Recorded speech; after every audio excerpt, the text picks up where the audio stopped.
Hello, hello. So today I want to talk about another kind of fundamental principle, idea, law, whatever we want to call it, to kind of illustrate, to tie into other things, and to remember.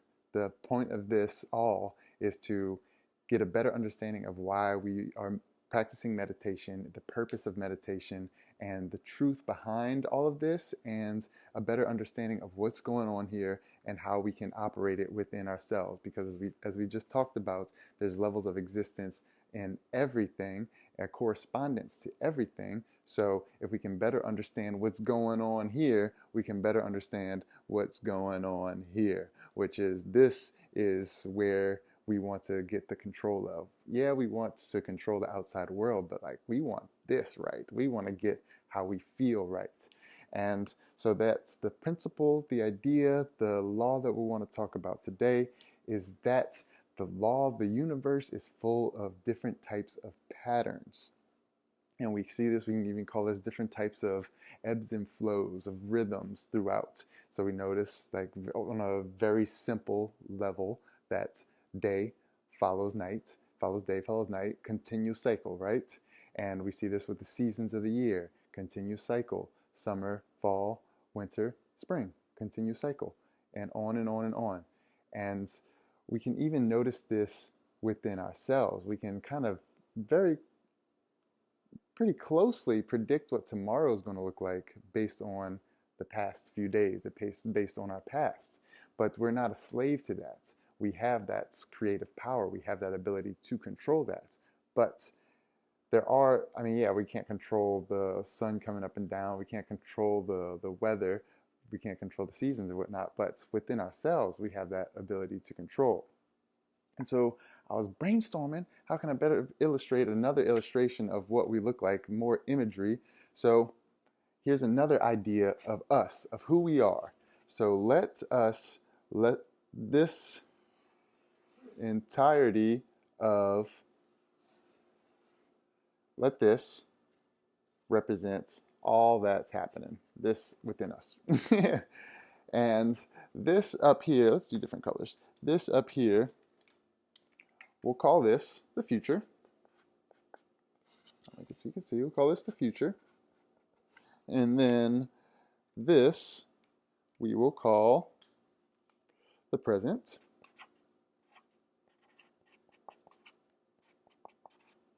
Should have done that a little tighter so it's not too wide out. And then down here we will call the past. But another way that we can look at this, and perhaps a more powerful way, is as we talked about before, we have the superconscious, we have the, I should have just done this all one color, we have the conscious, and we have the subconscious.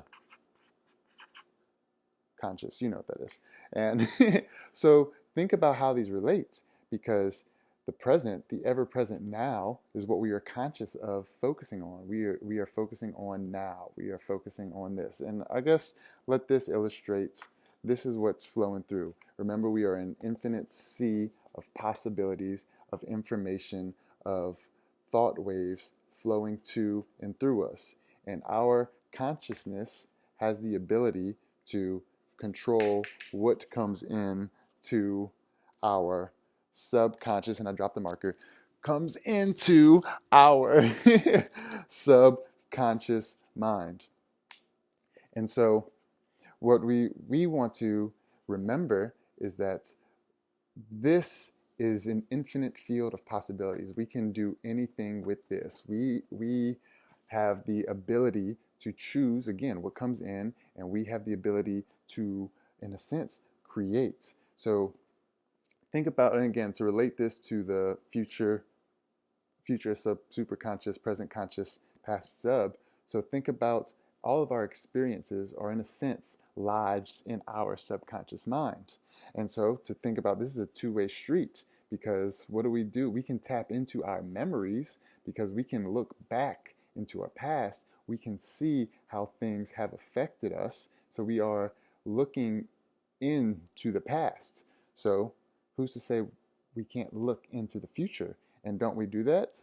Because whenever we want something, we have to make it in our mind first. So where does it exist? It exists somewhere. We have to make it in our mind. And it just because it hasn't come to pass yet doesn't mean it is not real. It has to exist. And this the same thing. And what is that? Picasso, when asked how he makes great work, he says, "I dream my painting, and then I paint my dream." So that is what happens. We have to dream first. We have to create it first for it to come in. And we talked about vision the other day, the importance of vision, because it has to be created. Otherwise, we are allowing something else. We're allowing the monkey to pull us around rather than our own creation. And we want to be in control of this. And so what this has to do with rhythm, and what the point of that with rhythm is that we have rhythms in our emotional states as well. So you might find yourself on a day-to-day basis, like maybe come noontime, you're feeling a certain way, and then afternoon you start to feel a certain emotion come up. Maybe you just start to feel like lost, confused, don't know what to do with the rest of your day. And that's just a pattern. And that is a pattern. So it is not you. And just like we can see this in our in psychology in our brain too. We talked about the neural pathways. That is literally just a pattern that your brain is used to running. And we just want to start to practice and ask ourselves, is this a pattern that I want to run? Is this something that I choose to allow? And we have to remember too, because we have, this is pure potentiality. This is towards the doorway to the divine, right? This is the infinite. This is the untouchable. So we have to ask ourselves, is this a pattern that I choose to run? And we have to, and then remember that I, the infinite I am, is able to control anything that we so want. And we have to say, like, this pattern is not me. I am not this body. I am not this behavior. I am not this circumstance. And we have to decide, is this something that I want to choose to live with? Because that's when it becomes a conscious choice. And that's, again, why we are practicing meditation. Think of meditation as just that mental muscle. We are practicing not only the calming of the mind, but we are practicing strengthening what comes into our subconscious mind. And we are, as we talked about before too with the self-image, we are either allowing the current image or we are creating the new image. So which one do we want to have at this given point in time? And so whenever we're recognizing this is a pattern, and if it's a pattern that we don't like, which oftentimes that happens just because we've been letting the monkey pull us around, we can just start to recognize and acknowledge, like, I've been here before. A monkey brought me here. I'm being led by a monkey. Am I a monkey? You can ask yourself, like, am I smarter than a monkey? I should be smarter than a monkey. I mean, like, if you look at the kind of scale of life, I think I'm smarter and more advanced than a monkey. I'm a human being. Like, yeah, I'm advanced. And so that's also to tie into what we've been doing with the mirror talk. Like the point of that is to practice that conversation with ourselves to make it easier, because we're always having a conversation with ourselves, whether we are conscious of it or not. We're always having a conversation. And as I say that, you might say, am I? Who's talking to who there? We're having conversations with ourselves. So we just want to remember and recognize that. And the point of the mirror talk is we can talk ourselves into a good feeling thought. And to have that, and as I say that, so we looked at that image of Abraham Hicks. Is this pattern bringing me up, or is this pattern bringing me down? Because let's say come sundown, sunset, that you start to just feel a feeling of loss, of lost, not loss, of loss, of inadequacy. Maybe it's just a pattern that's happened. And then we can ask, like, oh, this is bringing me down. And then that's when we just start to practice that recognition, that awareness. This is a pattern that I didn't choose. My old mind. And so because it's in that self-image and the subconscious, we and this is a field of infinite possibility, we are seeing it getting pulled back in. So imagine it, ooh, like a whole vortex. Yeah, if I had a big enough page, whole vortex, all connected here. So this is influencing what we allow to come in because this is part of us. So we're like, oh, I expect more of that. And as we have on the other, this, we are always emitting what we are receiving. So as we are, we emit, so we attract. And it is up to this conscious mind, it is up to this funnel to determine what we then put out and expect to receive. And in regards to these kind of patterns, we talked about the polarity aspect, and this was just like the hot cold, but think of the emotions as well. So where do we find our energy levels? Where do we find our highest amount of just upliftment throughout the day? And then notice how they kind of shift throughout. And so the idea, the biggest thing is the awareness right now. That's what we want to hone in on. What is the awareness? What is the pattern that is being run? And do I choose? Because it's a psychological pattern. Yes, we have physical patterns. Yes, we just have the tendency to wake up maybe and make a cup of coffee and grab a bagel, and we do this unconsciously. That's not my morning, just an idea.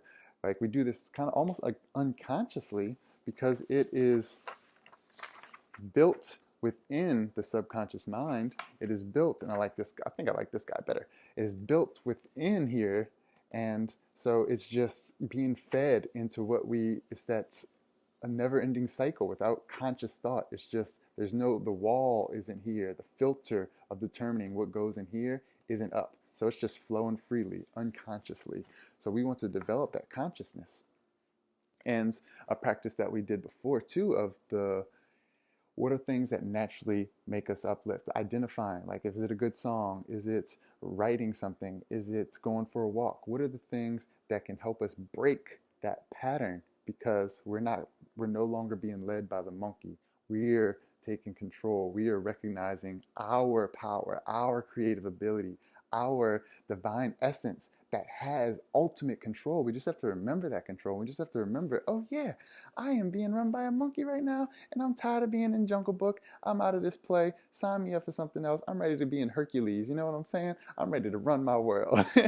So that's the biggest thing, in the awareness of that, to just identify. And that's the biggest thing. What is a pattern? Say, I've been here before, and then simple as that. I've been here before, and then acknowledge I have the ability, I have the power to control this. I have the power to change this. I am not a victim to what has been, to what is, to what was.